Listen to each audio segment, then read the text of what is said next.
E aí, queridos, tudo bem? Sobral na área. Vamos falar hoje de atos administrativos. Vamos começar com o conceito de ato administrativo, tá?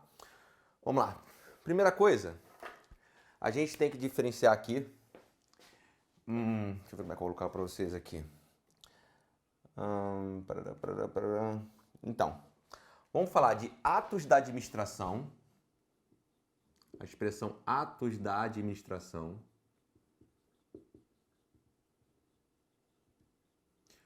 Versus atos administrativos. Porque aqui, em verdade, gente, atos da administração é um gênero. E aqui eu vou colocar as três principais espécies aqui, que são os atos privados da administração, atos privados da administração. Vou colocar para vocês os atos materiais ou fatos administrativos, os atos materiais ou fatos administrativos e, por último, os atos administrativos.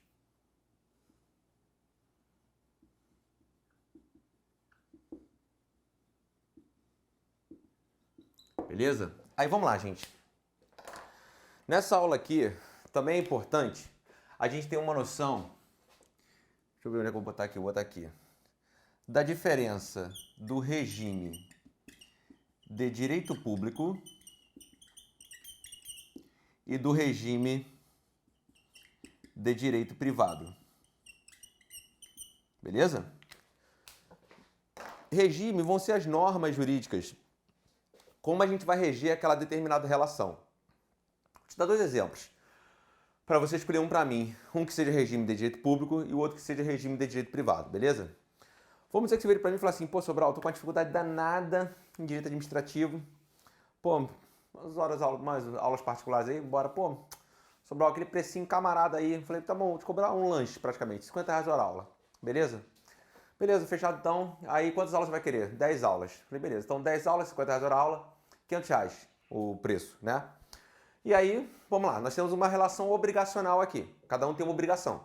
A sua obrigação é me pagar os R$500 e a minha obrigação é te dar as 10 aulas. Entendeu? Relação obrigacional, beleza? Então você vai me dar os R$500 e eu vou te dar as 10 aulas. A pergunta é, essa nossa relação aqui, professor-aluno, um contrato de prestação de serviços, você acha que essa relação é regida pelo direito público ou privado? O que você escolheria? Privado, né? É uma relação entre particulares, né? Então, o direito privado, vou dar uma noção assim, bem rasteira. Tecnicamente, o negócio é muito mais profundo que isso. É uma relação, rege relação entre particulares. Por exemplo, eu posso alterar o nosso contrato independente da sua concordância? De jeito nenhum, isso não existe. No direito privado, para alteração de uma relação contratual, depende de acordo da parte contrária. Por exemplo, eu vou falar assim, olha, querido, sabe como é que é? Eu não vou conseguir mais te dar 10 aulas, agora vou te dar só 7. Eu dependo da sua concordância, senão eu vou ser considerado um inadimplente contratual. Eu não vou ter cumprido a minha parte da obrigação, beleza? Então, entre particulares, você tem igualdade de direito, né? Ambos estão na mesma posição jurídica. É assim quando você se relaciona com o poder público, gente? Quando, por exemplo, você vai lá e participa de uma licitação para fornecer, sei lá, quentinha para o município do Duque de Caxias. Você vai entregar alimentação nas escolas. E aí, sei lá, são 10 mil refeições por dia. Pode o município do Duque de Caxias, como parte contratante, virar você contratado e falar assim, olha, querido, agora eu não quero 10 mil não, eu quero 12. Ou então falar, olha, não quero 10 mil não, eu quero 9. Pode? Pode. O poder público pode promover alteração unilateral no contrato, independente da sua concordância.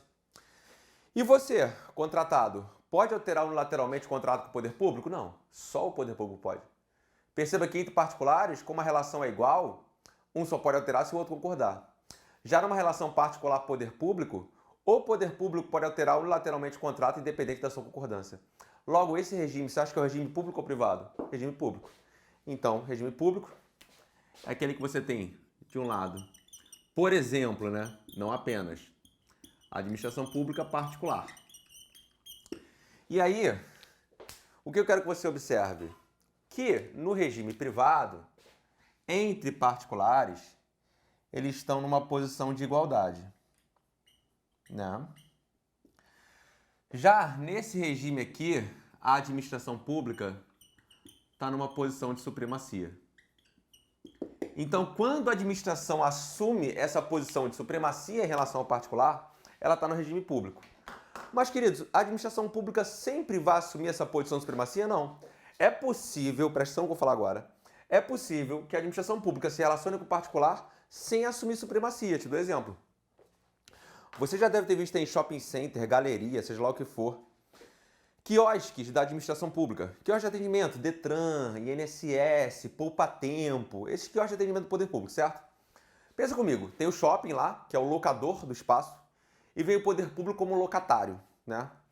E aí você dá uma olhada lá na situação, você é o dono do shopping, e aí o poder público tá assim, fala assim, olha, eu queria alugar um quiosquezinho aí para poder colocar um posto de atendimento do Detran.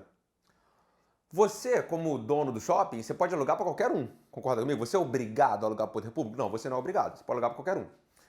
E aí vamos dizer que o valor do aluguel, sei lá, é R$1.000, R$2.000, não sei. Se você souber, pensa comigo, ó, você tem aqui 3 interessados.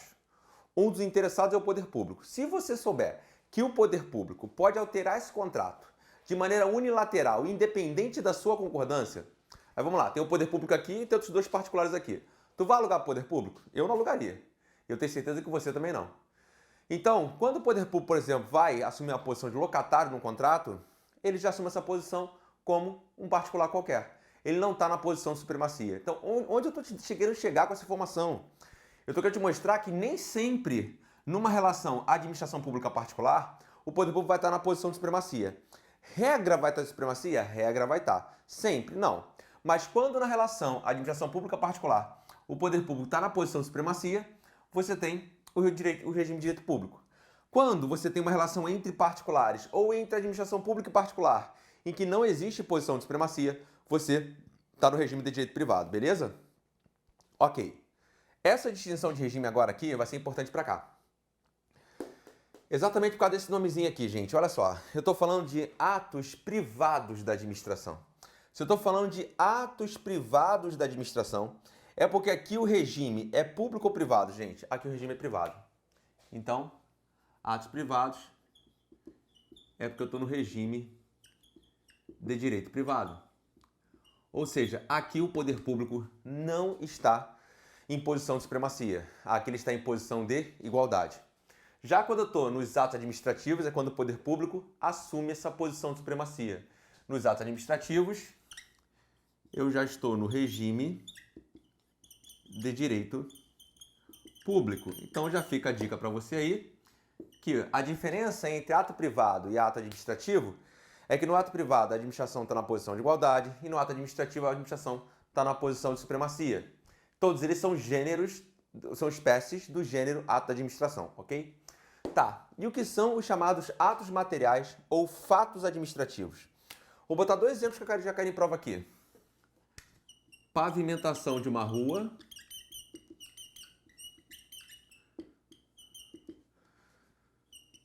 Pavimentação de uma rua e construção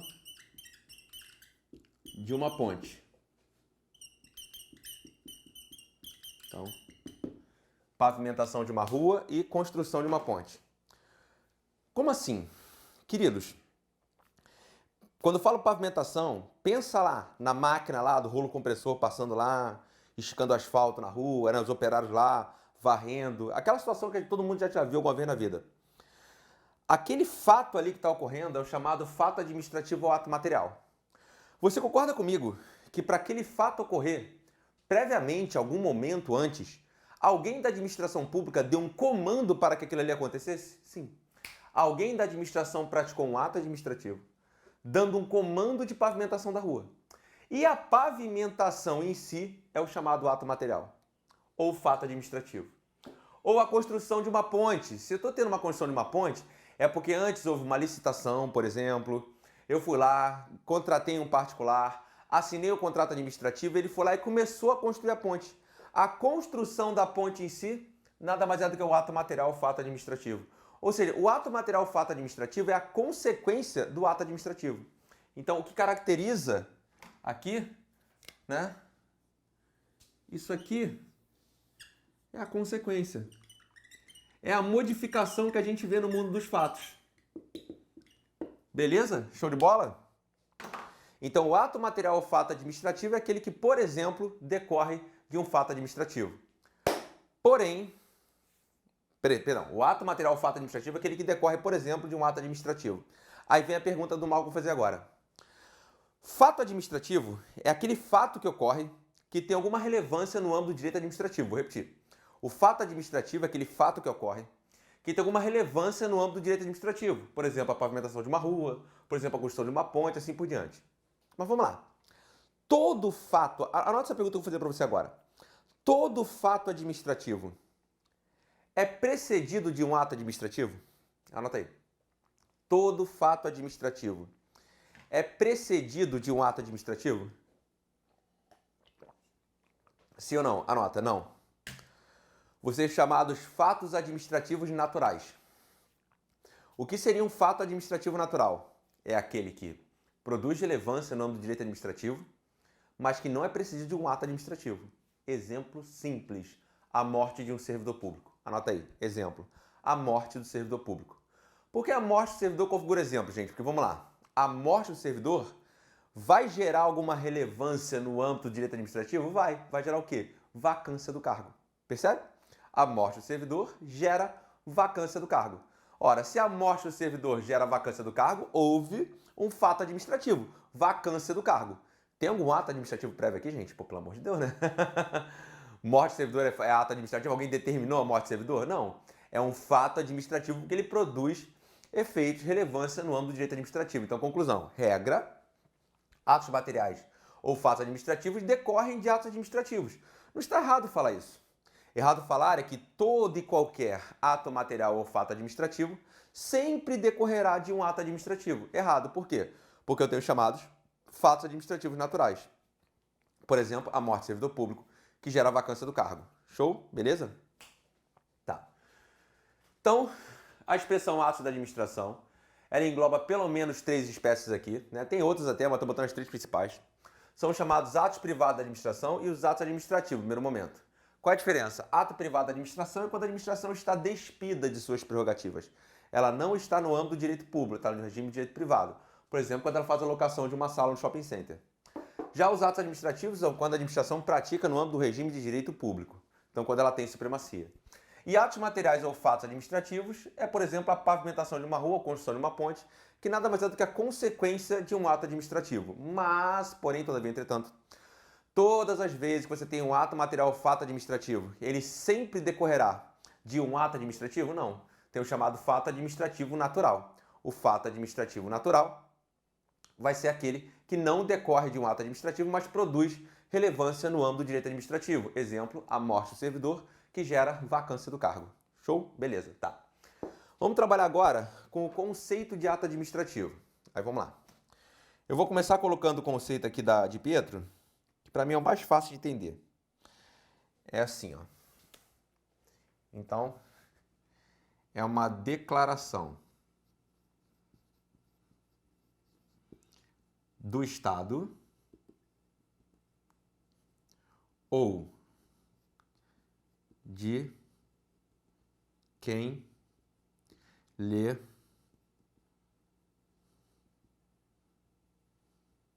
é uma declaração do Estado ou de quem lhe represente. Cadê? Vou explicar. E essa declaração produz efeitos jurídicos imediatos, produz efeitos jurídicos imediatos com observância. Vou botar aqui para baixo, acho que não vai caber. Produz efeitos imediatos com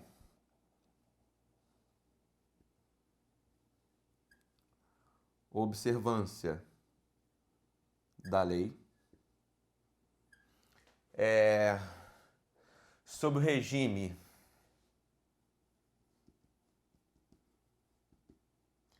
de direito público, isso aqui a gente já falou. E por último, essa declaração está sujeita a controle judicial. Vamos lá. Primeira coisa que tem importante aqui é logo essa informação aqui, ó. O ato administrativo, então, isso aqui, ó, gente, isso aqui que eu tô falando, ato administrativo. Conceito. Beleza.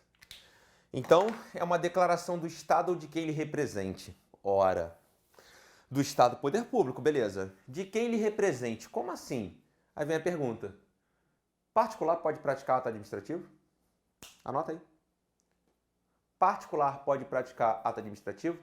A resposta será sim, se o particular estiver no exercício de função administrativa. A resposta será sim, se o particular estiver no exercício de função administrativa, de quem ele represente. Então, os chamados particulares prestadores de serviços públicos, quando no exercício de função administrativa, podem praticar atos administrativos. Show de bola? Beleza? Ok. Essa declaração do Estado que ele represente produz efeitos jurídicos imediatos. Vamos trabalhar com um exemplo? Vamos trabalhar com, sei lá, a determinação de alteração unilateral de um contrato. Então, a determinação... Não, vou pegar um exemplo mais simples. A determinação de remoção de servidor. Né? Então, removi você, sei lá, do Rio de Janeiro para Campos, norte do estado. Então, determinação de remoção de servidor. Então, uma declaração do Estado, né? Não é de quem represente, mas pode ser, que produz efeito jurídico imediato. Tu vai para onde? Tu sai daqui e vai lá para o norte do estado. Com a observância da lei, ou seja, tem que observar os requisitos legais para produzir a remoção. Sob regime de direito público, se eu estou determinando a tua remoção, estou na posição de supremacia. E sujeito a controle judicial. Se você discordar, achar que a remoção é ilegal, você pode entrar com uma ação judicial para poder anular a remoção. Olha, ficou certinho o conceito, né? Então, de novo, esse ato administrativo é uma declaração do Estado ou quem ele represente. Qual é a maldade aqui? Particular também pode praticar ato administrativo. Essa declaração produz efeito jurídico imediato. Pensa na remoção, tu vai ter que sair daqui e vai para o norte do estado. Com a observância da lei, sim, eu tenho que observar o princípio da legalidade. Sob regime de direito público, sim, eu estou na posição de supremacia. E sujeito a controle judicial. Se você achar que o ato é ilegal, você pode entrar com uma ação judicial para anular. Mas, porém, todavia, entretanto, a gente tem que saber também o conceito do Eli Lopes Meirelles. Eu acho esse conceito aqui muito mais fácil de explicar. Mas eu vou botar o conceito do Eli aqui embaixo. Não tem muita divergência aqui, não. O Eli fala assim, ó. Toda manifestação unilateral de vontade... Então ele começa assim. Toda manifestação unilateral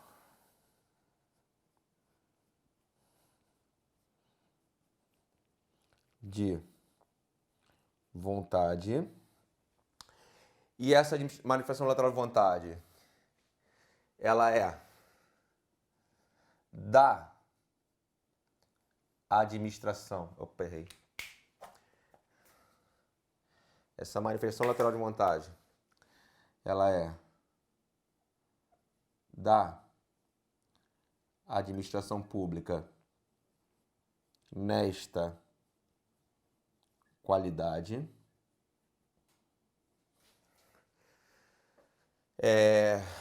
Com o fim imediato.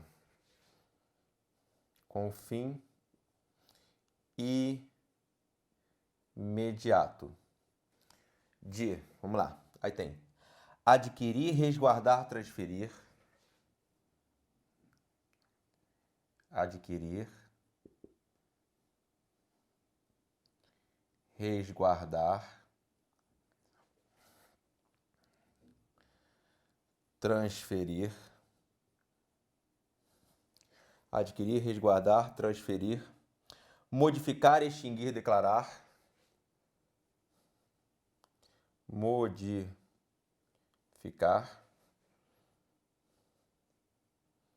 extinguir, declarar,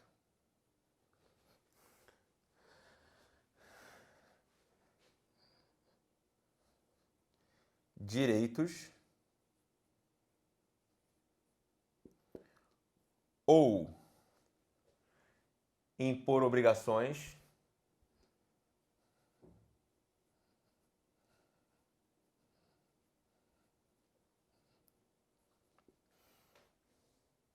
aos administrados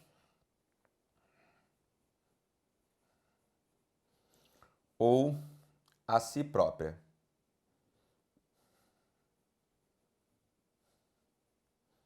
Aos administrados ou a si própria. Então vamos lá. Toda manifestação unilateral de vontade. Por que ele fala manifestação unilateral de vontade? Porque se for uma manifestação bilateral de vontade, não vai ser ato administrativo, vai ser contrato administrativo. Repito. Por que ele fala toda manifestação unilateral de vontade? Porque se fosse manifestação bilateral de vontade, não seria ato, seria contrato. De quem? Da administração pública nessa qualidade, ou seja, quando ele atua na condição de administração pública, com o fim imediato de, aqui tem que decorar, adquirir, resguardar, transferir, modificar, extinguir ou declarar direitos, ou ainda impor obrigações aos administrados ou a si própria. Então, tanto obrigações para a própria administração pública como para os administrados, beleza? Então, deixa aqui desse quadro para a gente dar uma revisada e você ver se está tudo certinho. Então, olha só.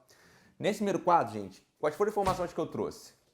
Ato administrativo versus ato da administração, como é que funciona essa história. Depois eu trouxe a história do regime de direito público e o regime de direito privado. Depois eu trouxe dois conceitos de ato administrativo. Um conceito da de Pietro e outro conceito do Eli Lopes Meirelles, beleza? Aí vamos lá.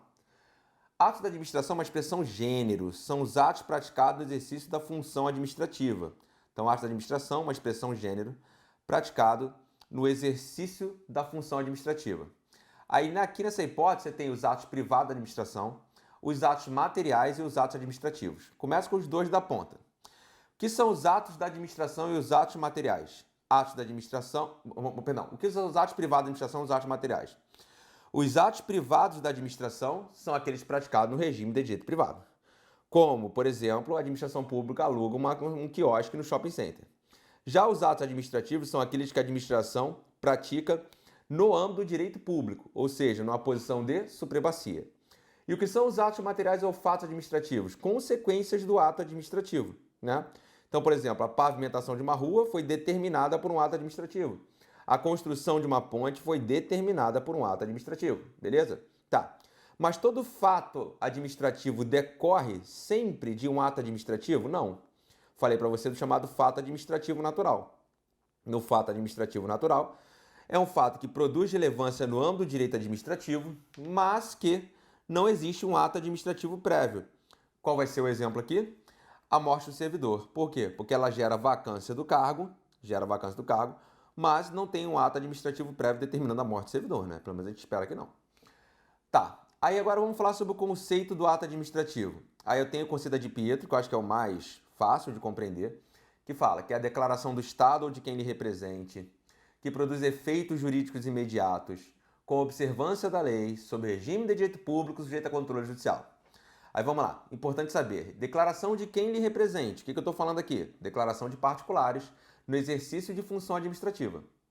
Tá, vamos lá, declaração do Estado, vou pensar um exemplo, remoção de servidor, que produz efeito jurídico imediato. Eu te removi daqui do Rio de Janeiro e te mandei lá para Campos Norte do Estado, tem que ir para lá. Com observância da lei, princípio da legalidade. Eu tenho que observar os requisitos previstos na lei para praticar o ato. Sob regime de direito público. Se é sob regime de direito público, é porque eu estou na posição de supremacia. E sujeito a controle judicial. Ou seja, se eu quiser, eu posso impugnar aquele ato no âmbito do poder o quê? Judiciário. Beleza? Tudo tranquilo até aqui? Show. Aí vamos lá. Já o conceito do Eli Lopes, ele fala assim: toda manifestação unilateral de vontade da administração pública nessa qualidade, com o fim imediato de quê? Adquirir, resguardar, transferir, modificar, extinguir ou declarar direitos ou, se for o caso, impor obrigações para a própria administração pública ou para os administrados, beleza? Então, para fins de prova, se cair um desses dois conceitos aí é que vai ser usado para falar de conceito de ato administrativo, beleza? Fechamos então aí esse primeiro quadrinho. Tudo ok aqui? Sim.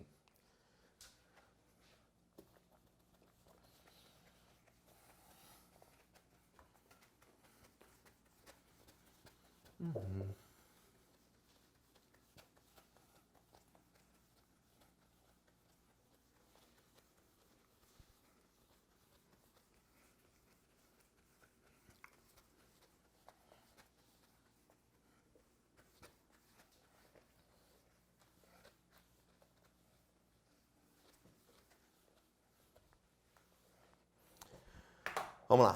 Vamos falar agora dos elementos do ato administrativo. Elementos ou requisitos, né? Então, elementos ou requisitos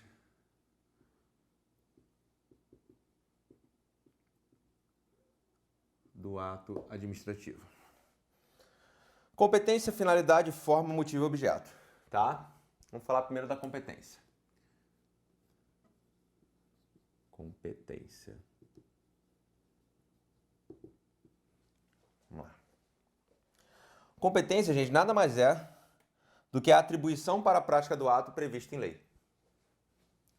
É a atribuição para a prática do ato prevista em lei. Então, a atribuição para a prática do ato prevista em lei. É um elemento vinculado. Ou seja, o que significa dizer que a competência é um elemento vinculado? Que não existe liberdade de escolha para o agente público definir sua competência. Por quê? Porque a competência já vem definida em lei. Então, quem vai fazer o que dentro da administração, a lei já define. Não cabe ao agente público escolher, eu vou fazer, você vai fazer, não. Isso já vem previamente definido em lei, tá bom? Ok. Bom, vamos falar agora das características da competência. Também cai com alguma frequência em prova.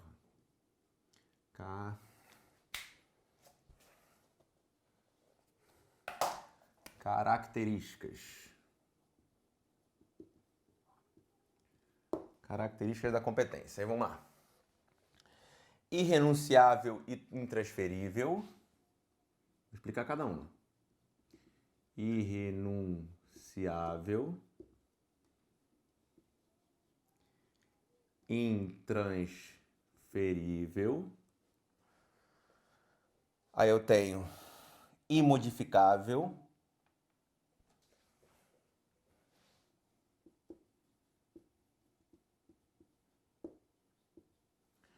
Eu tenho imprescritível.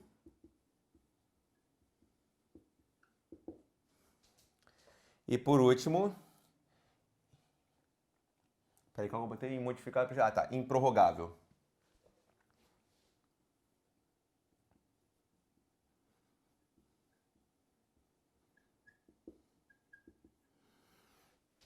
Vamos lá, gente.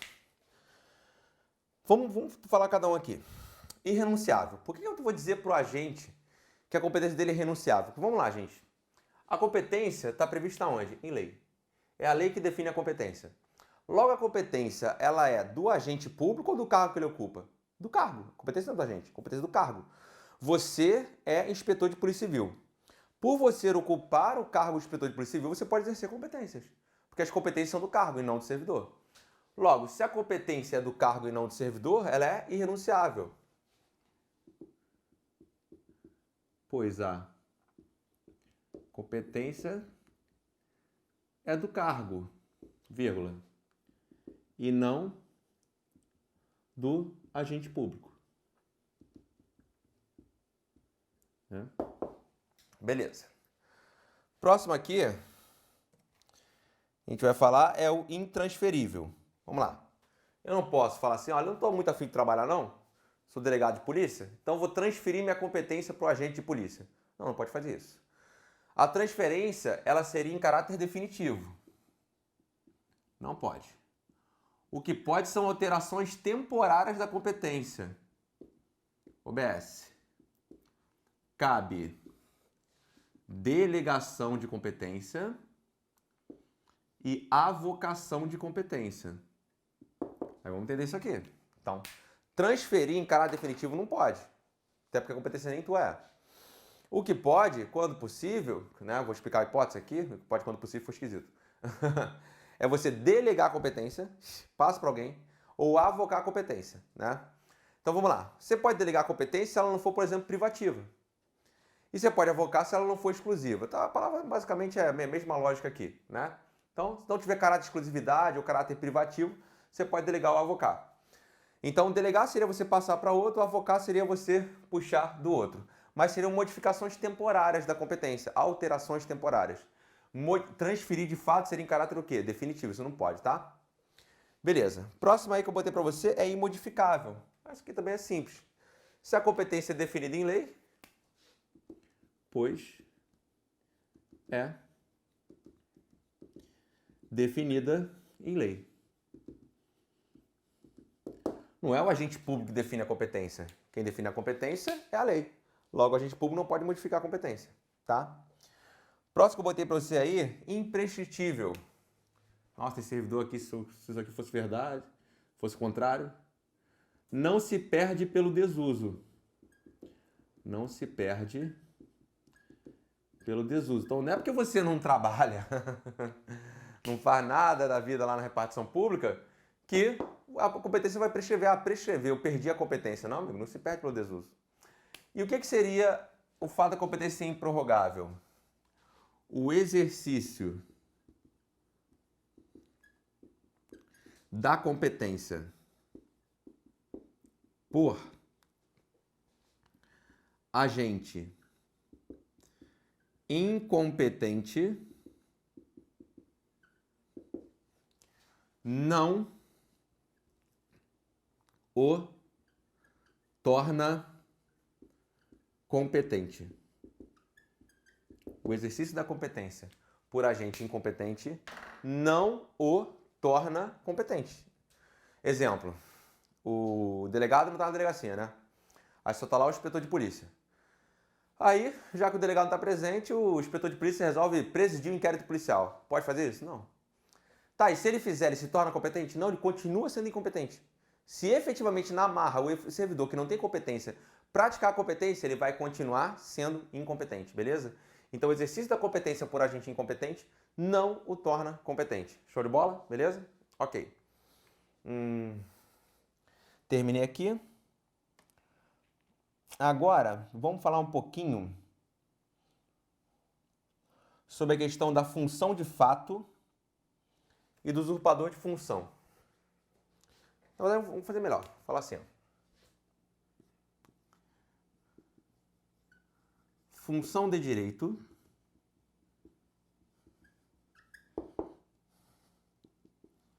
função de fato e usurpador de função.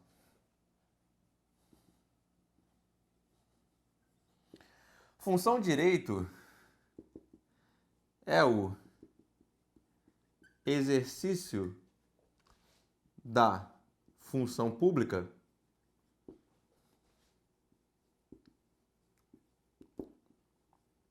nos termos da lei. É o exercício da função pública nos termos da lei. Agora, a função de fato, como o próprio nome está dizendo, é o exercício da função pública fora dos termos da lei. Ou seja, alguém vai lá, exerce a função pública, mas tem algum problema na história. Beleza? Aí vamos lá. Qual seria o caso aqui que configuraria a função de fato? É quando você tem, por exemplo, defeito no vínculo. Dou um exemplo. Servidor investido em cargo público sem prévia aprovação em concurso público. Em cargo efetivo. Ah, Sobral, isso não acontece. Não acontece, meu amigo, você não está entendendo. Ainda mais quando você fala de município no Brasil. É uma loucura, literalmente é insanidade. Então, o que tem por aí, mete o cara lá para trabalhar e vida que segue, assim mesmo. Perceba comigo, para você ter aquele vínculo com o poder público, você teria que ter feito previamente o quê? Concurso público. E você fez concurso público? Não. Então há um defeito no vínculo, certo? Então você está exercendo função pública fora dos termos da lei. Deu para entender o exemplo? Então vamos lá. Se você é investido num cargo público efetivo, sem a prévia aprovação em concurso público, você está exercendo uma função pública fora dos termos da lei. Logo, está numa condição de função de fato, porque tem um defeito no seu vínculo. Aí vem a pergunta. Vamos considerar que você está lá expedindo certidão, né? Para os administrados em geral. Então, todo mundo chega lá, pede certidão, paga lá o valor e você vai lá e espera a certidão. Mas vamos lá. Você está investido corretamente no cargo? Tem um defeito no teu vínculo, certo? E aí, a certidão que você está praticando é válida ou nula? Ou seja, o servidor, no caso de função de fato, que tem, por exemplo, um defeito no seu vínculo, os atos que ele pratica são válidos ou nulos? Entendeu? Aí vamos lá. O que eu vou botar para você aqui? Aqui a gente vai falar que os atos são válidos para terceiros de boa fé. Então, por exemplo, e o que justifica essa história dos atos serem válidos para terceiros de boa fé? A gente chama de teoria da aparência. Vamos entender a lógica aqui. Querido, você chegou lá na repartição pública, tá lá o servidor, sentadinho, bonitão, com crachá, todo arrumadinho, trabalhando, todo dia tu vê o cara lá. Tu vai virar pro cara e falar assim, meu irmão, o negócio é o seguinte, ó, viu a aula de Sobral? Fiquei sabendo a tal de função de fato.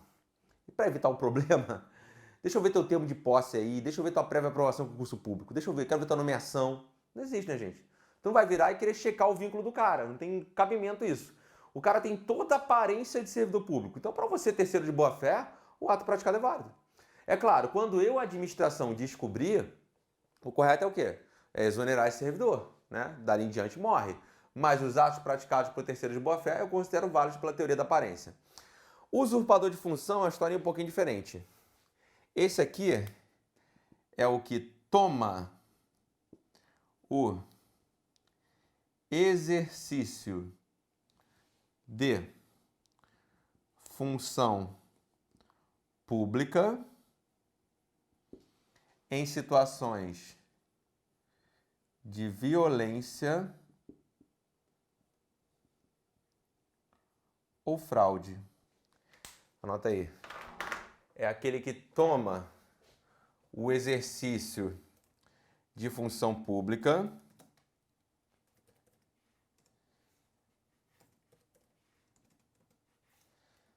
em situações de violência ou fraude.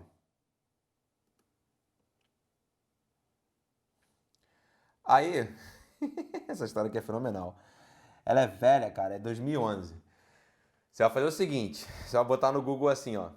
Falso tenente coronel do exército, você vai colocar assim. Falso tenente coronel do exército, né? Aí, cara, você tem aqui várias matérias aqui mostrando a situação, né? Cara, é um negócio assim... Aqui, falso tenente coronel do exército atuava nas barbas da cúpula da segurança pública. Passando-se por tenente coronel, ele trabalhou por 7 meses como coordenador da Secretaria de Segurança até ser desmascarado pelos colegas. O cara falsificou uma carteira de tenente-coronel, né? Situação de fraude, ou seja, famosa carteirada, né? Eu sou tenente-coronel do Exército. Ele começou a trabalhar na administração pública. Gente, esse cara aqui nem vínculo tem. Esse cara aqui, né, usurpador de função pública, os atos praticados são considerados inexistentes. Joga no Google aí que você vai achar. Os atos praticados são considerados inexistentes. Beleza? Show de bola? Porque até então, o pessoal fica dando uns exemplos meio toscos. Ah, é o pit boy lá que foi lá, deu porrada no PM, tomou a farda dele e saiu prendendo pessoas. Ah, esse exemplo é tosco. Tem um exemplo real. O Rio de Janeiro é uma graça, né? Então, o falso tenente coronel é um bom exemplo aí de usurpador de função pública, beleza? Bom, deixa eu ver se ainda vou falar mais alguma coisa aqui. Incompetência. Ah, não custa nada falar aqui. Anota aqui que a delegação, normalmente quando cai em prova, cai o artigo 13 da 9784. Então, ver artigo 13. Oxe, botei 19. Artigo 13. Lei 9784. Vamos lá. Não cabe Quando que não cabe? Edição de ato normativo. Anota aí. Decisão de recurso administrativo e matéria de competência exclusiva. Beleza? São as hipóteses que não cabe delegação. Então, edição de ato normativo, decisão de recurso administrativo e matéria de competência exclusiva. Aí eu encerro esse, então vamos dar uma revisada nesse quadro aí. Vamos lá. Isso aqui você pegar tudo. Então vamos lá, gente. Eu botei aí o conceito de competência, botei que ele é um elemento vinculado, botei 5 características, botei a diferença entre função de direito, função de fato e usurpador de função. Aí vamos lá. Competência, o que é? É a atribuição para a prática de um ato previsto em lei. É um elemento vinculado, por quê? Porque se está previsto em lei, logo não cabe ao agente público alterar. Tem que observar o que está previsto em lei, beleza? Ok. Características: irrenunciável, intransferível, imodificável, imprescritível e improrrogável. Quando eu falo que é irrenunciável, é porque é competência do cargo e não do agente público. Logo, se é competência do cargo, ele não pode anunciar. Quando eu falo que é intransferível, é em caráter definitivo. Mas eu posso ter uma alteração temporária da competência, por meio de quê? Delegação ou avocação. Delegar é passar, avocar é puxar. Lembrando que não cabe delegação quando se tratar de edição de ato normativo, decisão de recurso administrativo ou matéria de competência exclusiva. Beleza. Aí vamos lá. Imodificável, porque é definido em lei, então o agente público não pode mudar, tranquilo. Imprescritível, não se perde pelo desuso. Eu não pratico competência há muito tempo, perdi, não tem nada disso. Improrrogável, o exercício da competência por um agente incompetente não vai torná-lo competente, ele vai continuar sendo incompetente, né? Função direito, função de fato versus usurpador de função. Função direito é o exercício da função pública nos termos da lei, é o certo. Função de fato é quando ocorre o exercício da função pública fora dos termos da lei. Por exemplo, quando você tem um defeito no vínculo. O exemplo clássico é o servidor investido em cargo efetivo sem prévia aprovação em concurso público, ok? Nesse caso, os atos praticados por eles são válidos ou nulos? São válidos. À luz do quê? À luz da teoria da aparência, serão válidos perante terceiros de boa-fé. E o usurpador de função é aquele que toma o exercício da função pública em situações de violência ou fraude. Aqui os atos são considerados inexistentes, como se não tivesse praticado ato algum. O exemplo que a gente vai encontrar aqui é o falso tenente-coronel do Exército no Rio de Janeiro. Só você jogar no Google aí para ver a nossa bela história do nosso estado, beleza? Vamos lá.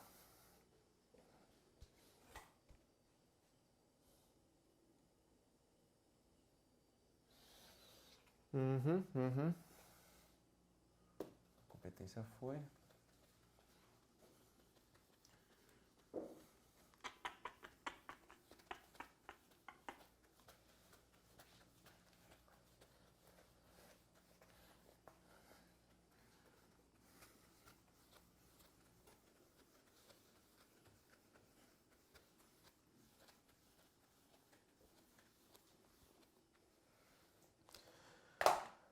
Beleza.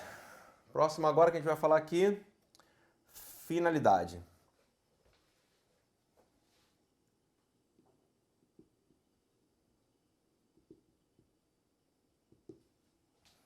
Bom, finalidade nada mais é do que a busca pelo interesse público.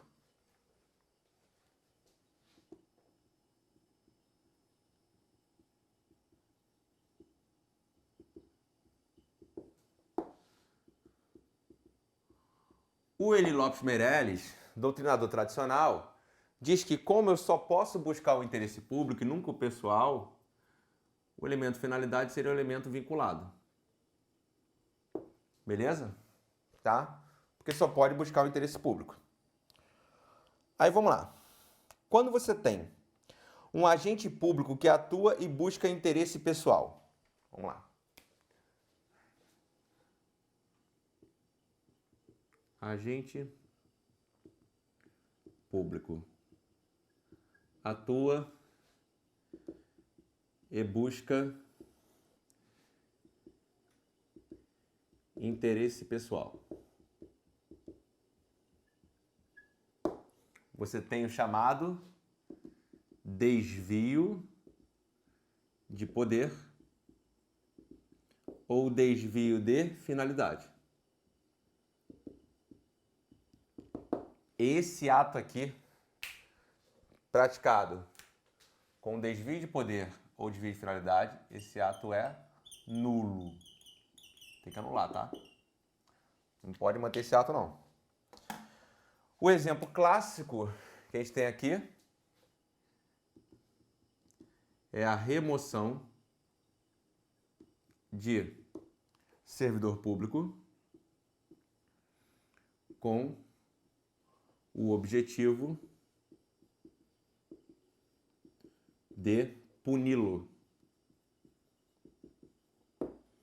E remoção de servidor público não existe para punir, gente. Remoção é para ajustar a força de trabalho da administração e não intenção de punir. Beleza? Tá? Ok.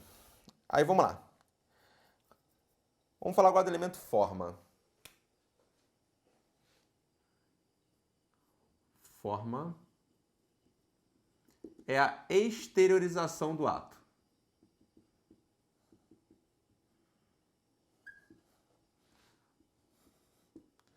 Ou seja, é como o ato aparece. Qual o formato, qual a forma que o ato deve ser utilizado para ser praticado, né? Então, a forma, em regra,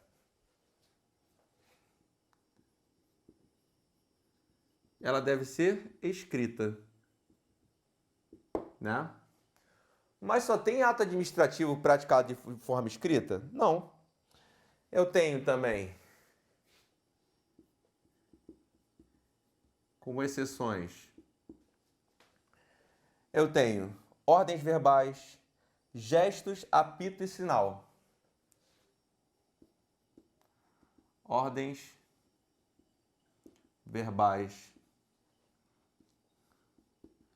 gestos, apito e sinal. Gente, só pensar em o quê? Trânsito, né? Um monte de ato administrativo praticado aqui por meio de ordens verbais, gesto, apito e sinal. Ok? Então a forma nem sempre é escrita. Mas a forma, ela é solene. Regra, a forma é solene. Por quê? Porque deve observar a lei. Deve observar o que está previsto em lei. Ora, lá na lei está dizendo qual é a forma como o guarda vai fazer o gesto para o trânsito parar. Ou como o guarda vai fazer o gesto para o trânsito prosseguir. Ou para alguém encostar, e assim por diante. Então tem uma forma prevista em lei, né? Aí vamos lá. O que é importante você falar aqui no elemento forma? Como o elemento forma ele é solene, então em regra ele vai ser considerado vinculado. Por que vinculado? Porque tem que observar o que está previsto na lei. Ok? Só que a de Pietro fala o seguinte. Ela fala, olha, em geral é vinculado. É um elemento vinculado. Mas, se a lei não previr a forma, aí nesse caso será o quê? Discricionário.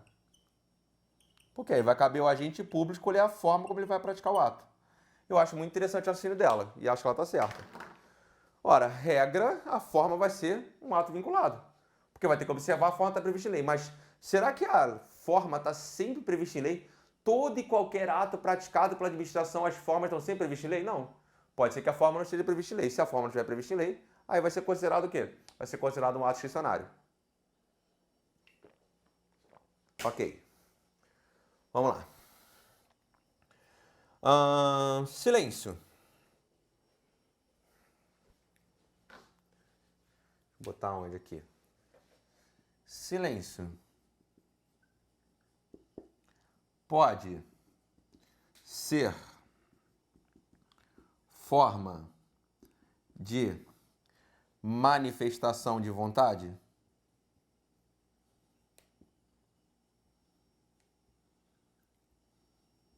Ou seja, A administração pode praticar um ato administrativo ficando em silêncio? Sim. Se houver previsão legal. Vou te dar um exemplo.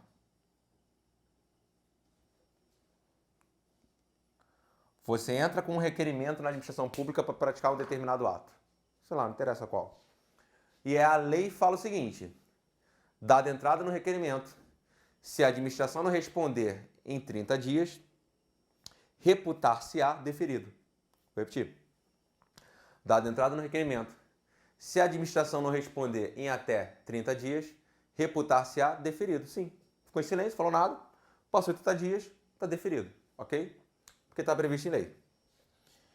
Ok.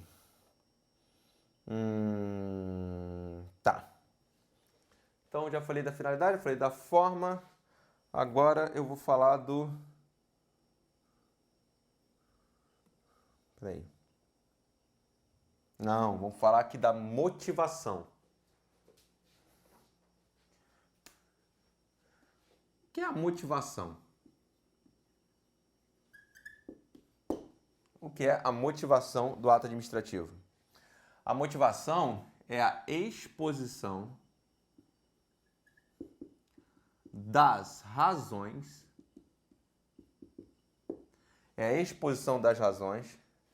para a prática do ato. É a exposição das razões para a prática do ato. E essa motivação, ela é obrigatória. Ou seja, a administração tem que dizer por que está praticando aquele ato. Vamos dar um exemplo simples. Servidor completou 75 anos. O que tem que fazer com ele? Aposentadoria compulsória. Beleza? Aí vamos lá. Vou motivar o ato. Considerando que o servidor, nesta data, completou 75 anos. Considerando, conforme prevê o artigo 40 da Constituição Federal e a Lei Complementar 152 de 2015, que os servidores completarem 75 anos devem ser aposentados compulsoriamente. Por todo exposto, determina a aposentadoria compulsória do servidor. Pronto. Expliquei. São as razões que me levam a praticar o ato, ok? Tá? E regra você tem que explicar? Sim, regra você tem que explicar. Regra, a motivação obrigatória. Salvo se a lei dispensar, ou seja, a lei disser que naquele caso não precisa motivar, ou se for incompatível com a natureza do ato. Eu dei um exemplo simples aqui também. Exoneração de cargo em comissão.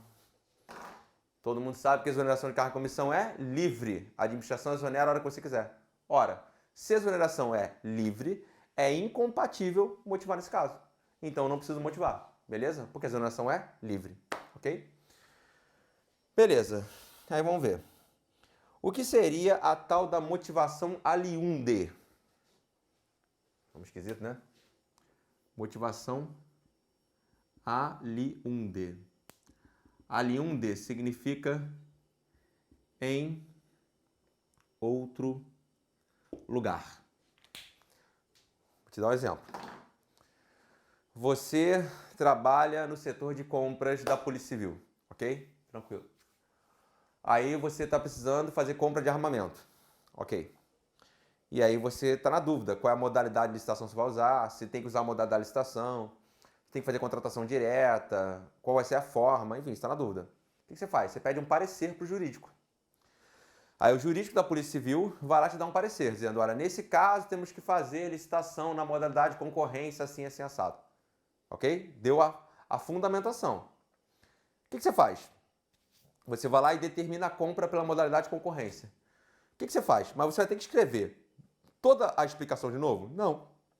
Você faz o seguinte, nos termos do parecer jurídico número tal, tal, tal, determina a compra por meio de licitação. Pronto. Então, motivação ali onde? Quando você pratica um ato, por exemplo, fundamentado com base no parecer. Então, motivação em outro lugar ali onde o ato está aqui e você manda praticar o ato com base no parecer. Então, o exemplo aqui, ó, um parecer, né, que é uma opinião jurídica, ato administrativo. E o parecer vai servir como motivação para a prática do ato, ok? O que mais?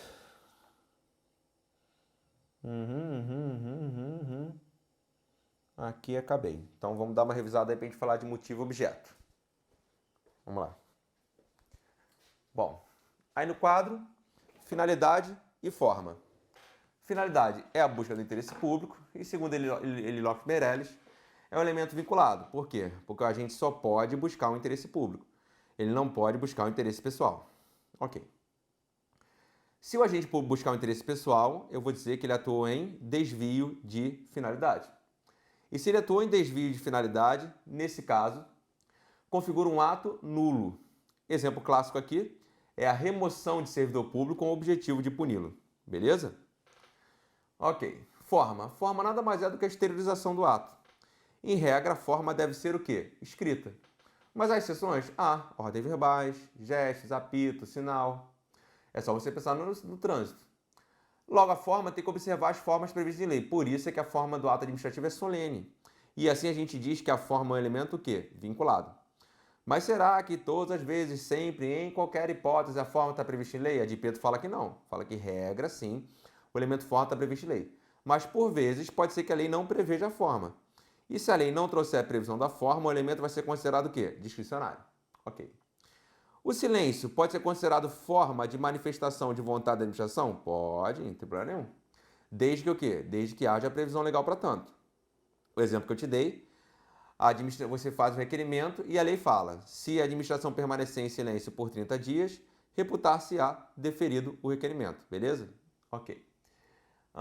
Motivação. O que é motivação? A motivação, anota aí, gente, segundo a de Pietro, é importante falar isso. A motivação integra o elemento forma do ato administrativo, tá? Repito, anota aí. A motivação integra o elemento forma do ato administrativo. Tá?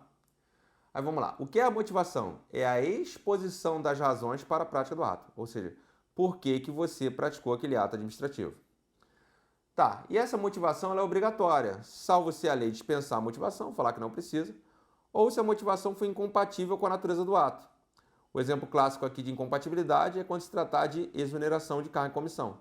Porque a exoneração é livre. Se é livre, eu não preciso motivar. Então, seria incompatível com a natureza do ato você precisar motivar nessa hipótese, beleza? Aqui foi. Tá.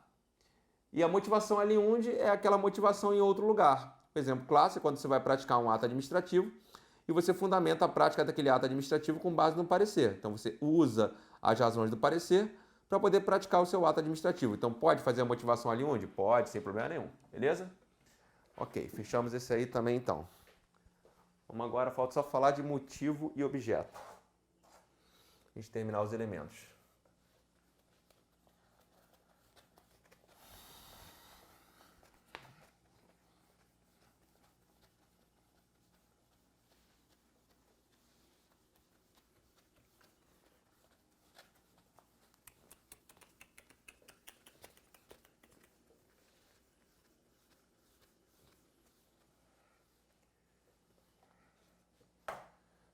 Foi.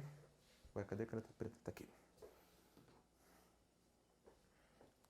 Motivo 4.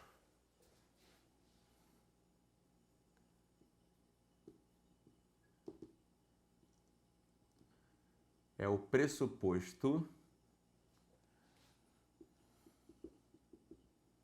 de fato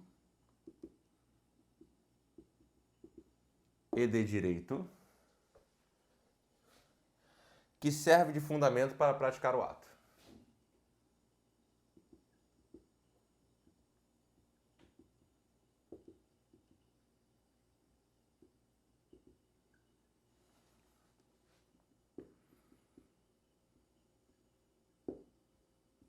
Pressuposto de fato e direito que serve de fundamento para praticar o ato. Aí vamos lá. Pressuposto de fato são as circunstâncias que levam a administração a atuar. Vou anotar aqui. Pressuposto de fato são as circunstâncias que levam a administração a atuar. E pressuposto de direito é a norma que se baseia o ato. É a norma que se baseia o ato. Vou dar um exemplo simples aqui. Mais uma vez a aposentadoria compulsória. Qual o motivo? Circunstância que levou a administração a atuar. Servidor completar 75 anos. Norma que se baseia o ato. Artigo 40 da Constituição. Motivo. E qual vai ser o objeto? A aposentadoria. Então o objeto é o ato em si. Então, mais uma vez, qual o motivo do objeto da aposentadoria compulsória? Primeiro, ter completado 75 anos. E segundo, o artigo 40 da Constituição Federal. Ok? Beleza. Aí, no caso de motivo, ele pode ser um elemento tanto vinculado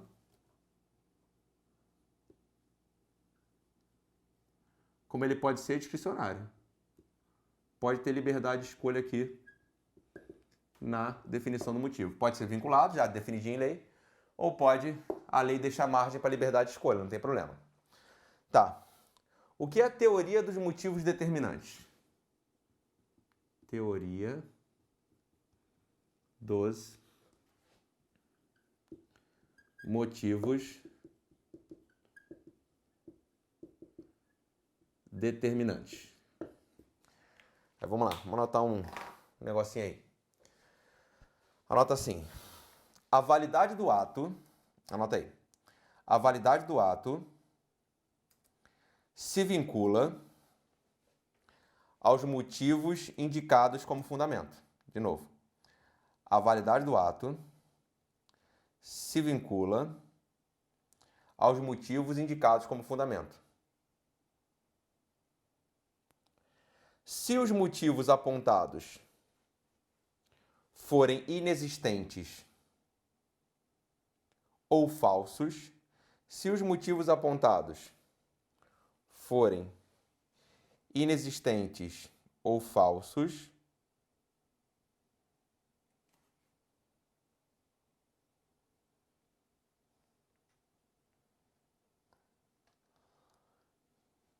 vai gerar a nulidade do ato.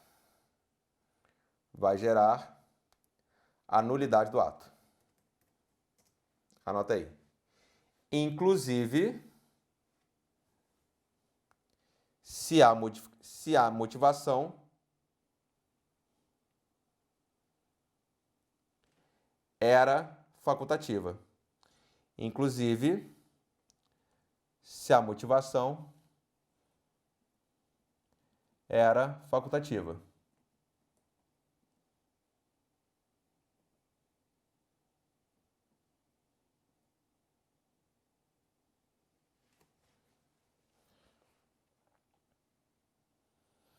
Beleza? Ou seja, teoria dos motivos determinantes. Pode ser até que você não precisava motivar, mas se você motivar, vou dar um exemplo lá, na exoneração de cargo e comissão. Você é obrigado a motivar? Não. Incompatível com a natureza do ato. Mas se você quiser motivar, você pode? Se você quiser motivar, você pode. Você não quer criar uma situação desconfortável com o servidor, aí você fala para ele, ó, meu amigo, vou ter que te exonerar porque tá faltando verba aqui na administração. Tá nada. Mentira. Mas você fala isso para poder não criar uma situação desagradável com ele. Então vou ter que exonerar porque tá faltando verba. Então, logo, exonerado. Qual é o motivo apontado? Falta de verba. Se o servidor exonerado descobrir que, na verdade, havia verba, ele pode pedir anulação do ato de exoneração? Pode. Esse exemplo é tosco? É, mas é o que todo mundo dá. Por quê? Por que esse exemplo é tosco? Porque se você pedir anulação e voltar, você vai ser exonerado na fração de segundo seguinte sem motivação. Já que a motivação é livre, concorda comigo? Mas, enfim, é só para dar um exemplo que, mesmo que essa motivação for facultativa, se o motivo apontado for falso, ou, conforme eu coloquei aqui, se o motivo for inexistente, isso vai gerar nulidade do ato, ok? Beleza. Vamos falar agora do objeto. 5. Objeto. Objeto é o conteúdo material do ato. Objeto é o conteúdo material do ato. Objeto nada mais é do que a consequência do motivo.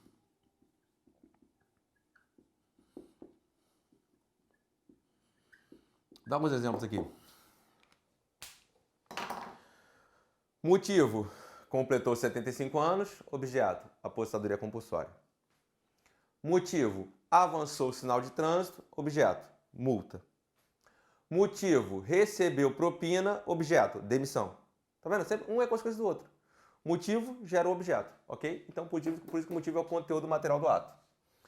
Tá. A de Pietro diz que o objeto deve ter 4 características. Então, o objeto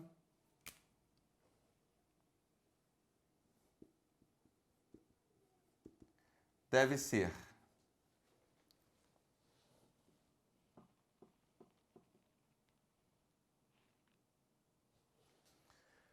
lícito,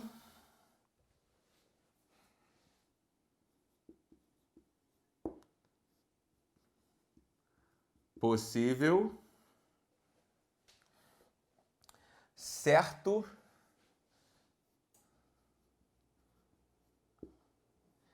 e moral. Lícito, possível, certo e moral. Vamos lá. O que é um objeto lícito? Acho que isso é sem mistério. Lícito, o objeto tem que ser conforme a lei.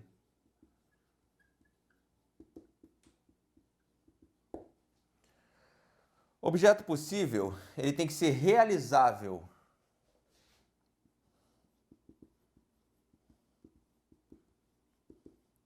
No mundo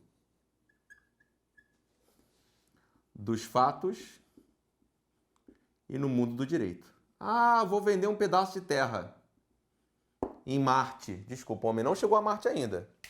Já chegamos à Lua, mas Marte a gente chegou ainda não, beleza? Não dá para vender nada lá não. Deve ser certo, deve ser definido. O objeto deve ser definido quanto ao destinatário, ou seja, quem o ato alcança. Deve ser definido quanto aos efeitos, quanto ao tempo e quanto ao lugar.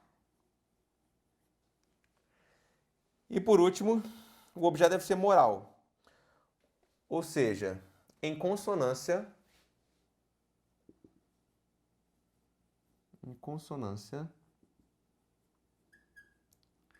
com os padrões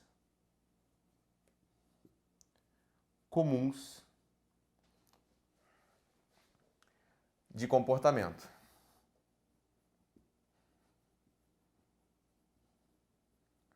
Então deixa eu sair aqui um pouquinho, para você me copiar, que eu dei uma acelerada aí na cópia.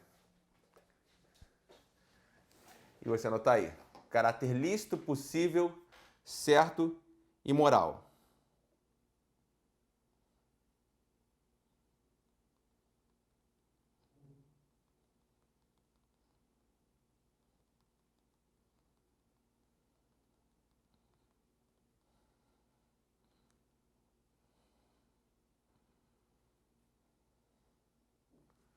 Vamos lá? Conseguir? Beleza. Minha preta aqui já está morrendo.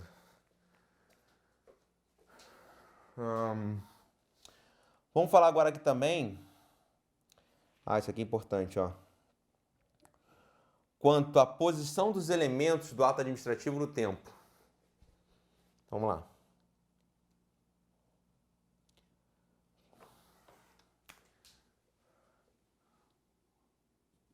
Posição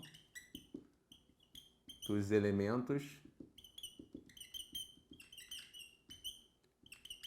no tempo. Aí eu tenho assim, passado, presente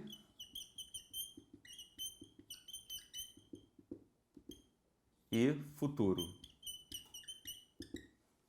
No passado, eu tenho motivo. Motivo é o que primeiro acontece, né?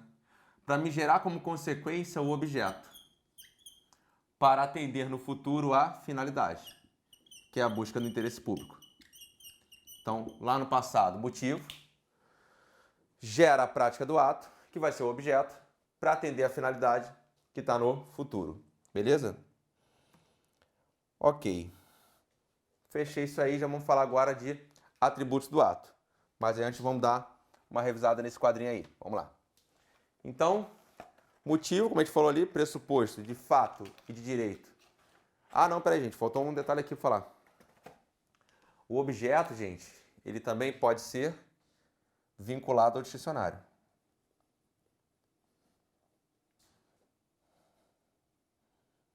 Tá? Pode haver liberdade de escolha aqui, depende do que estiver previsto em lei. Tá? Agora foi. Então, o objeto também pode ser vinculado ao dicionário. Aí, vamos lá. Então, revisãozinha do quadrinho aí, falando de motivo e objeto. Então, quando eu falo de motivo, pressuposto de fato e de direito que me leva à prática do ato. O que seria pressuposto de fato? Ou seja, quando você trabalha com a ideia de pressuposto de fato, eu estou falando das circunstâncias que levam à prática do ato administrativo. E quando eu falo de pressuposto de direito, seria a norma na qual se baseia aquele ato administrativo. Beleza, até aqui tranquilo. Aí eu disse para você que o motivo pode ser tanto vinculado ao dicionário, ou seja, pode ter liberdade de escolha, não tem problema nenhum. E falei para vocês também da chamada teoria dos motivos determinantes. Que seria a teoria dos motivos determinantes? Ou seja, se o motivo apresentado for inexistente ou falso, o ato será considerado o quê? Inválido, mesmo se a motivação fosse o quê? Facultativa. Quanto ao objeto, conteúdo material do ato, nada mais é do que a consequência do motivo. Esse objeto pode ser, tem que ser, na verdade, lícito, possível, certo e moral. Lícito conforme a lei, possível, realizável no mundo dos fatos de direito, dá para vender um pedaço de terra de Marte, certo definido quanto ao destinatário efeito, tempo e lugar, moral em consonância com os padrões comuns de comportamento. E aqui o objeto ele pode ser tanto vinculado, como ele pode também ser o quê? Discricionário. Beleza? Show de bola? Bom, vamos dar seguimento aí e vamos falar agora aqui de atributos do ato administrativo. Bom, vamos começar falando de presunção de legitimidade e veracidade. Veracidade. Então, presunção, legitimidade e veracidade. Vamos lá. Eu vou dividir esse atributo em duas partes. Primeiro, em legalidade, ou legitimidade em si, e veracidade. O que significa dizer que o ato tem esse atributo? Na presunção de legalidade ou legitimidade, tanto faz, presume-se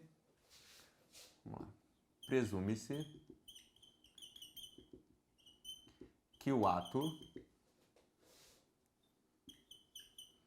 está de acordo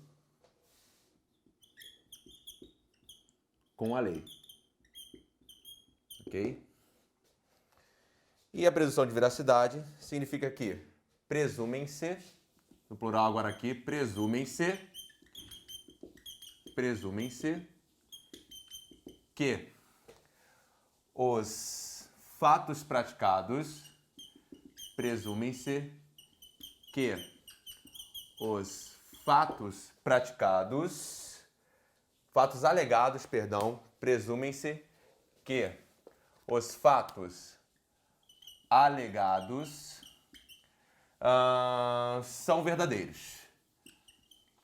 Então, vamos lá que eu vou explicar com calma como é que funciona isso aqui. Então, na presunção de legitimidade e veracidade, eu tenho o atributo da legalidade, que significa dizer que presume-se que o ato está de acordo com a lei, e que na presunção de veracidade significa dizer presumem-se que os fatos alegados são verdadeiros. Tem diferença? Tem. Vamos dar uma olhadinha para a gente entender como é que funciona isso aqui. Bom, temos diferença aqui, gente. Olha só. Digamos que eu, sei lá, guarda de trânsito, apliquei uma multa em você, beleza? Apliquei uma multa alegando que você avançou o sinal de trânsito. Tranquilo? Beleza. Então, qual é o fato alegado aqui? Eu estou presumindo, verdadeiro, de que você avançou o sinal de trânsito. Isso é o fato. E qual é a legalidade aqui? Presume de que a multa que eu estou te aplicando está de acordo com a lei. Então, eu, agente público, quando eu te aplico uma multa, presume-se duas questões aqui. Que é verdadeiro o fato que eu alego. O que eu estou alegando? Que você é sancional de trânsito. E que a multa que eu estou te aplicando, essa multa ela está de acordo com a lei. Beleza? Deu para entender aqui? Show de bola? Ok. Aí vamos lá, pensa comigo. Se eu, administração pública, alego e presume verdadeiro, significa que eu preciso provar o que eu aleguei? Não. E aí vamos entender então qual é a maldade aqui. Vamos pensar numa relação nossa aqui de particulares. Uma relação de direito privado, aqui é ato administrativo, direito público, né? Pois é. Se eu alegar uma coisa contra você, quem tem que provar? Eu. O ônus, o dever de provar, cabe a quem alega. Se eu alego que te emprestei 100 mil reais e você não me pagou, eu tenho que provar que eu te prestei 100 mil reais e você não me pagou. O ônus da prova cabe a quem alega. Por isso que eu digo, o papel aceita tudo. Você pode, vou te botar na justiça. Fica à vontade, você vai ter que provar só o que você está alegando aí. Então o ônus da prova cabe a quem alega. Só que eu, administração pública, eu posso alegar fatos contra o particular e não preciso provar. Por quê? Porque os fatos que eu alego presumem-se o quê? Verdadeiros. Conclusão. Essa presunção de veracidade, gente, ela gera um efeito. Ela gera a chamada inversão do ônus da prova. Ela gera a chamada inversão do ônus da prova. Anota aí o que significa. O que significa a inversão do ônus da prova? A administração alega fatos. A administração alega fatos e cabe ao particular, vírgula, se for o caso, e cabe ao particular, vírgula, se for o caso, provar o contrário. Beleza? Então, presunção, legitimidade e veracidade. Legitimidade ou legalidade, dá no mesmo. Presume-se que o ato praticado pela administração está de acordo com a lei. E quando eu falo de veracidade, presume-se que os fatos alegados são verdadeiros. Logo, se presume que eu estou falando é verdadeiro, gera o quê? Inversão do ônus da prova em desfavor do particular. Então, eu, administração, alego e cabe a você, se quiser, provar o contrário, provar que não é verdade, ok? Beleza. Aí vamos lá. Esse atributo, presunção de legitimidade e veracidade, ele está presente em todos os atos administrativos? Sim. Tá? Vou piorar. Ele está presente em todos os atos da administração, porque aí quando você fala atos da administração, você pega inclusive os atos privados da administração. Lembra? Ato da administração é gênero. Você tem atos privados da administração e atos administrativos. Atos privados da administração, regime de igualdade, regime de direito privado. Atos administrativos de direito público. Ora, será que quando a administração pratica atos sobre regime de direito privado, ela tem presunção, legitimidade e veracidade? Sim. Qual é a alegação aqui? A administração tem que atuar sempre de acordo com a lei. Então, cuidado com essa maldade aqui em prova. A presunção, legitimidade e veracidade ela não está presente só em todos os atos administrativos, ela está presente, inclusive, em todos os atos da administração. Aí, vamos lá.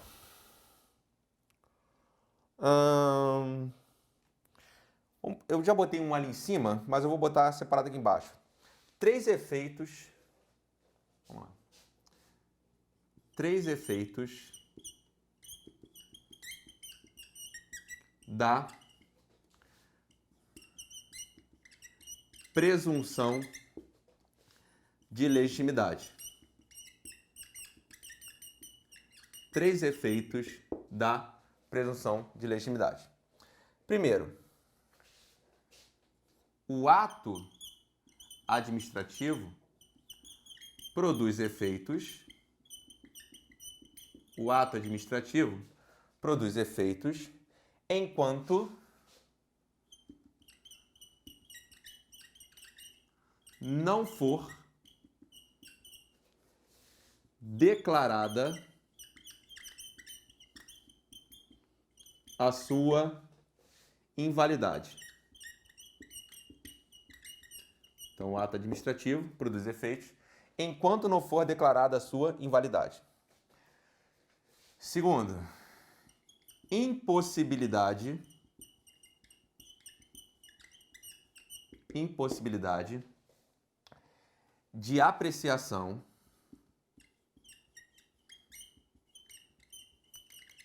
nota aí, impossibilidade de apreciação de ofício do ato administrativo pelo Poder Judiciário.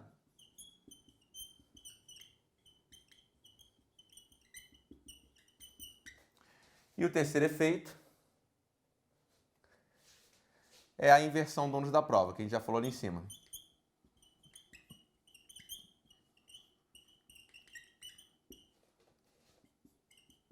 Mas vamos lá, vamos comentar aqui os três efeitos. Vamos lá. Primeiro, mais uma vez, presunção de legitimidade e veracidade. Significa que o ato praticado está de acordo com a lei e que os fatos alegados pelo poder público são verdadeiros. Bom, se o ato presume de acordo com a lei e os fatos alegados são verdadeiros, o ato vai produzindo efeito enquanto não declarado sua invalidade. Ou seja, mesmo que o ato seja ilegal, mesmo que a administração alega não seja verdadeiro, presume-se legal e verídico. Presume-se. Mas olha só, essa presunção, gente, presume-se enquanto for declarada sua invalidade. Essa presunção, ela é uma presunção relativa. Por que ela é uma presunção relativa? Porque ela admite prova em contrário. Ou seja, se você provar que você não avançou o sinal de trânsito naquele dia, você vai anular a multa expedida pela administração. Concorda comigo? Beleza? Se você provar que você não avançou o sinal de trânsito, você vai anular. Então, essa presunção relativa, ela é chamada de presunção juris tantum. É uma expressão em latim. Presunção relativa ou presunção juris tantum. Isso aqui não se confunde com presunção absoluta, que seria chamada presunção iure et de iure. Jure et de jure. Pô, sobrar o latim, cai em prova, por isso que eu tenho que botar para você. E o que seria uma presunção absoluta? A presunção absoluta é aquela que já não cabe prova em contrário, beleza? Então, presunção relativa admite prova em contrário. Presunção absoluta que não admite prova em contrário. A presunção é relativa, porque ela admite prova em contrário. Então, vamos lá. O ato administrativo produz efeito e quando for declarada sua invalidade, pode ser declarada a invalidade pela própria administração ou no âmbito do Poder Judiciário. Só que para declarar no Judiciário, o Judiciário não pode apreciar de ofício. Alguém tem que ir lá e provocar o Poder Judiciário. E gera a chamada inversão do ônus da prova. Ou seja, cabe ao particular provar que o ato é ilegal ou que os fatos alegados não são verdadeiros. Lembrando que esse atributo está presente em todos os atos administrativos e está presente também em todos os atos da administração. Beleza. Vamos falar agora de auto-executoriedade. Vou apagar esse quadro aí. Então, presunção de veracidade foi, legitimidade.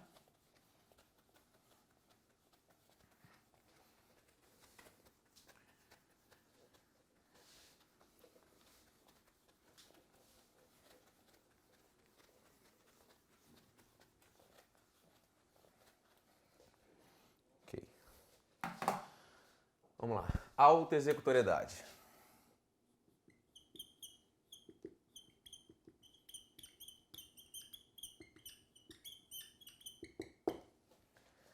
Vamos lá. O que é a auto-executoriedade? Que o ato administrativo é posto em execução pela própria administração pública sem necessidade de intervenção do Poder Judiciário.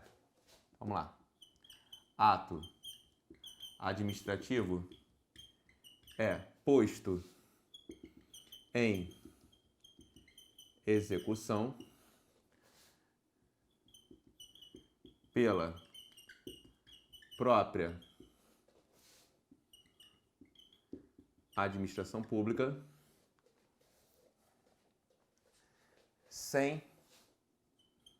sem necessidade de intervenção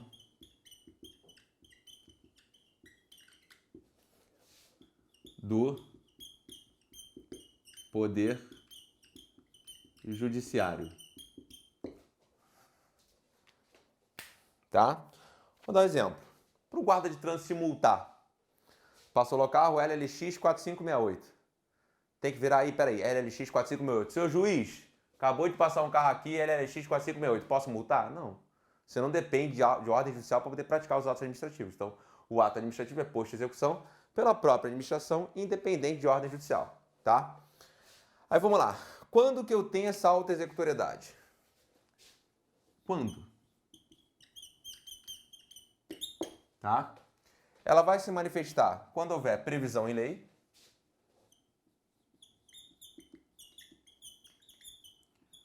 ou até independente de previsão em lei, em situações de urgência, em que for urgente a atuação do poder público, beleza? Tá, aí eu vou fazer a mesma pergunta que eu fiz no outro. A auto-executoriedade está sempre presente? Não. Diferente da presunção de legitimidade e veracidade, né? Ela está sempre presente. A auto-executoriedade nem sempre. Aí vamos lá. Vamos diferenciar aqui a aplicação de multa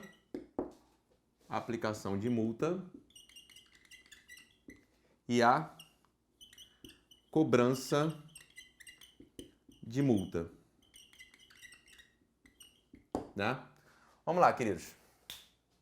Para o poder público te aplicar uma multa, ele depende de ordem judicial? Não. Então a aplicação de multa é auto-executória. Para o poder público te cobrar uma multa, ele pode meter a mão no teu bolso e puxar o dinheiro na marra? Não. Então a cobrança de multa depende de autorização judicial.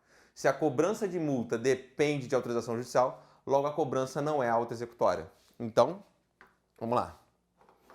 A aplicação de multa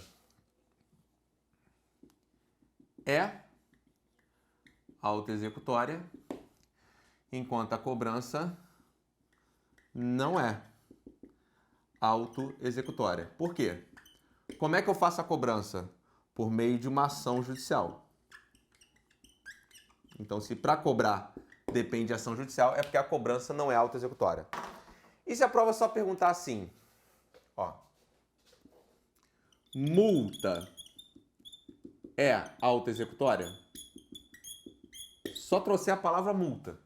Multa é auto-executória? Você vai responder que sim ou que não? Não. Por quê? Porque quando eu falo multa, envolve tanto a aplicação quanto a cobrança. A aplicação até é auto-executória, mas a cobrança não é auto-executória. Beleza? Show de bola? Ok. Aí vamos lá. Aqui na auto-executoriedade, eu ainda posso fazer uma divisão interna. Ou seja, já que eu posso atuar independente de ordem judicial, eu posso falar em executoriedade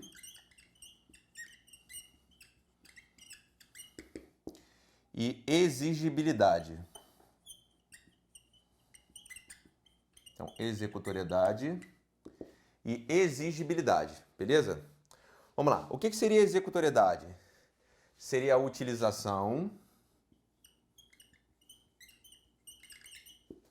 de meios indiretos, executoriedade diretos. Executoriedade seria a utilização de meios diretos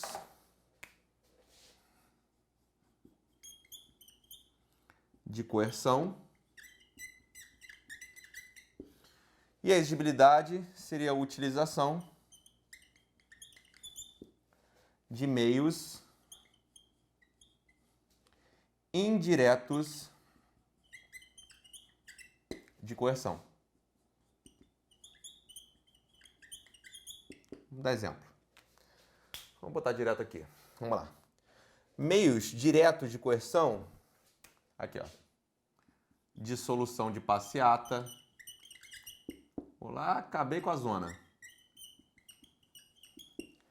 Apreensão de mercadorias.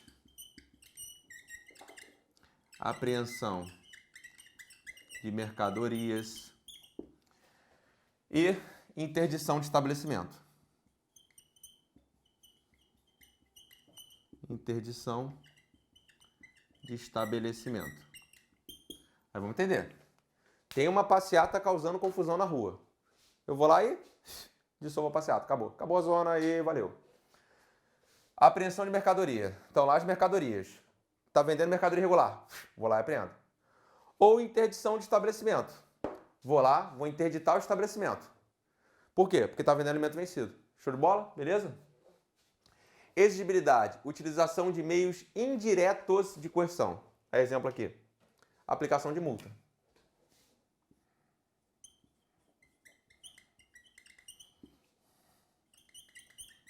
Aplicação de multa. Como assim aplicação de multa? Ora, quando o poder público te aplica uma multa, ele não está aplicando multa juridicamente falando porque ele quer ganhar o seu dinheiro. Ele está aplicando multa para impedir ou desestimular que você pratique uma determinada conduta. Então, eu aplico a multa buscando outro objetivo. O outro exemplo que eu poderia colocar aqui seria a impossibilidade de licenciar um veículo enquanto não pagar as multas de trânsito. Ah, Sobral, mas no Rio pode. Eu sei, filho, esse é o exemplo do livro. Tá? Possibilidade de licenciar o veículo. Enquanto você não pagar as multas, você não pode licenciar o veículo. Exigibilidade. Beleza? Deixa eu ver se eu terminei nesse aqui. Terminei. Agora falta falar de imperatividade e tipicidade. Então, isso aqui para dar uma revisadinha. Então, auto-executoriedade. O ato administrativo é posto à execução pela própria administração, sem necessidade de intervenção do Poder Judiciário. Quando estiver previsto em lei ou situações de urgência. Está sempre presente a auto-executoriedade, igual a presunção de legitimidade? Não. A auto-executoriedade está presente na aplicação de multa, mas não está presente na cobrança, porque depende de ação judicial. Logo, a multa é auto-executória? A multa não é.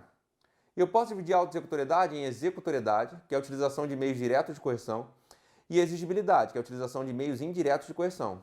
A executoriedade, meios diretos, vou lá, dissolução de passeata, apreensão de mercadoria e interdição de estabelecimento. E a exigibilidade, meios indiretos, aplicação de multa ou impossibilidade de licenciar o veículo enquanto não pagar as multas de trânsito. Vamos lá. E vamos falar agora de imperatividade e tipicidade.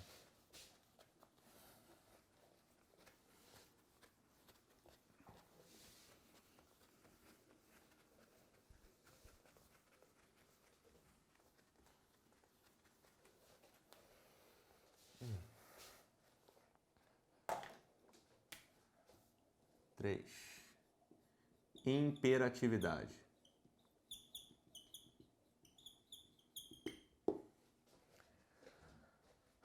Bom, a imperatividade, gente, é a possibilidade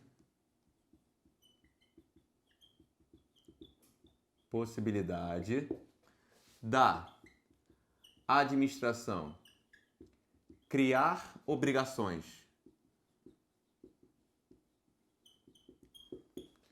para o particular, a possibilidade da administração criar obrigações para o particular, independente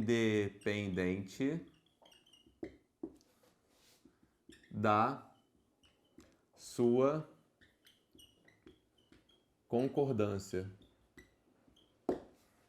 É a possibilidade da administração criar obrigações para o particular, independente da sua concordância. Exemplo, quando, por exemplo, se exige vistoria no Detran. Ninguém gosta de fazer vistoria no Detran. Mas vai vender o carro, tem que fazer vistoria, não tem jeito. Então, eu estou criando uma obrigação para você, independente da sua concordância. Estou dizendo o que você quer, ou se você quer ou se você não quer. Aí vamos lá. Mesma pergunta. Presente em todos os atos? Oxi. Presente em todos os atos? Não. Vamos lá. Está presente nos atos de império, mas não está presente nos atos de gestão.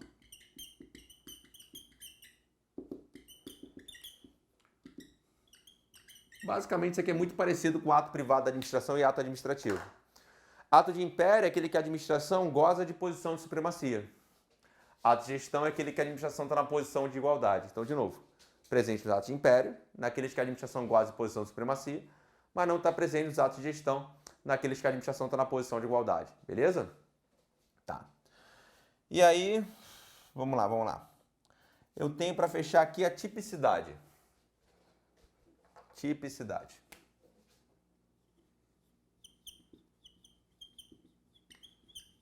E aí, o que seria a tipicidade? Que o ato administrativo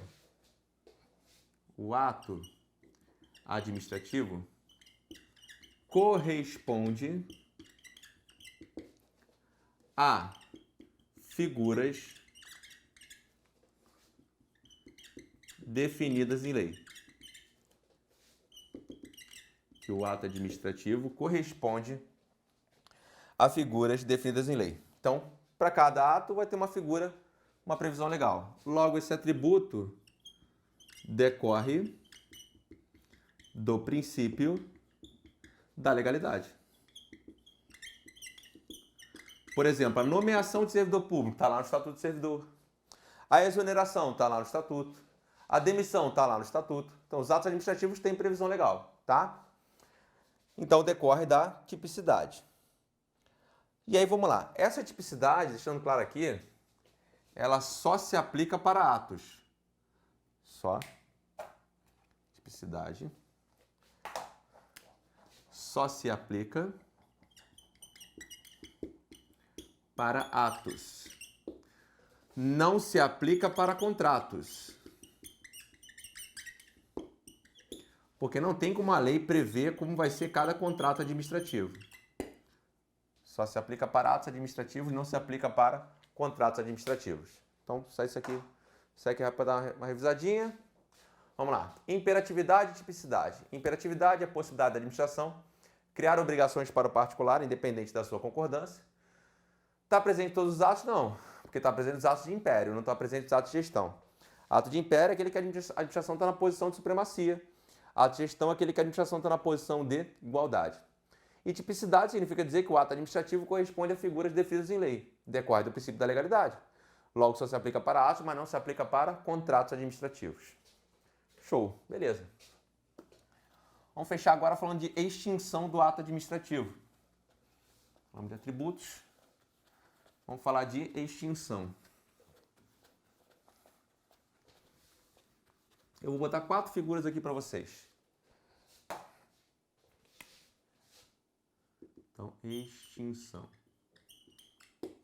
Eu tenho anulação. Eu tenho revogação. Eu tenho cassação. E eu tenho caducidade. Né? Anulação, revogação, cassação e caducidade. Quando é que eu aplico a anulação? Para ato ilegal. Quando é que eu aplico revogação? Para ato legal discricionário. Só que é um ato discricionário que se tornou inconveniente ou inoportuno. Vou dar exemplo. Gente, se o ato é ilegal, não importa se ele é vinculado ao dicionário. Tem que anular o ato. Ato ilegal a gente anula, beleza? E a anulação a gente anula desde a origem. Por exemplo, o ato foi praticado aqui. Aí ele vem produzindo efeito, produzindo efeito, produzindo efeito, produzindo efeito, produzindo efeito. Pum. Anula. Quando anula, aqui ó. Anula com efeitos retroativos. Por isso que a gente fala que a anulação tem efeitos ex tunc, ou retroativos. Ué, Sobral, mas se o ato era ilegal, por que ele estava produzindo efeitos? Por causa da presunção de legitimidade e veracidade, lembra? Enquanto ninguém fala nada, o ato produz normalmente efeitos. Agora, na revogação, o ato se tornou inconveniente ou inoportuno. Vou dar um exemplo. Eu te concedi uma autorização para porte de arma de fogo. E por algum motivo eu achei que agora não é mais conveniente dar autorização. Eu vou lá e revogo aquela autorização.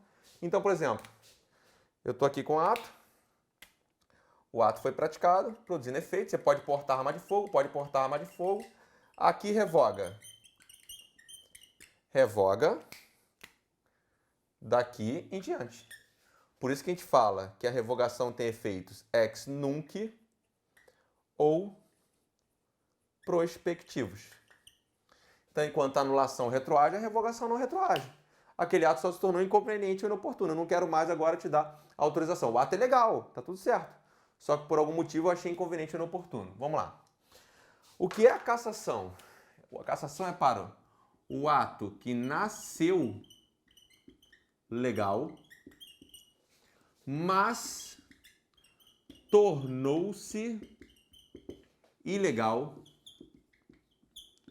durante a sua execução. O ato nasceu legal, mas tornou-se ilegal durante a execução. Vamos a exemplo. Você pediu uma licença... Perdão.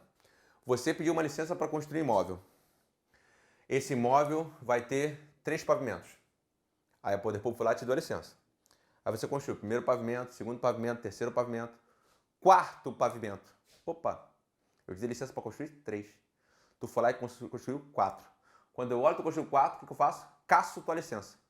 O ato nasceu legal, mas tornou-se ilegal durante a execução. Então, ó, tá aqui o imóvel, primeiro pavimento, segundo pavimento, terceiro pavimento, quarto pavimento. A partir daqui, tornou-se ilegal. O que eu vou fazer? Cassação da licença. Então perceba que a cassação parece com a anulação. Qual é a diferença? A anulação, o ato já nasceu ilegal. A cassação, o ato tornou-se ilegal, tá? E o que é a caducidade? Quando ato se torna incompatível com legislação posterior. Quando o ato se torna incompatível com legislação posterior. Exemplo. Você pediu ao município uma autorização para colocar cadeira na calçada. O município foi lá e te deu autorização. Aí você foi lá e colocou cadeira na calçada. Tranquilo, show de bola.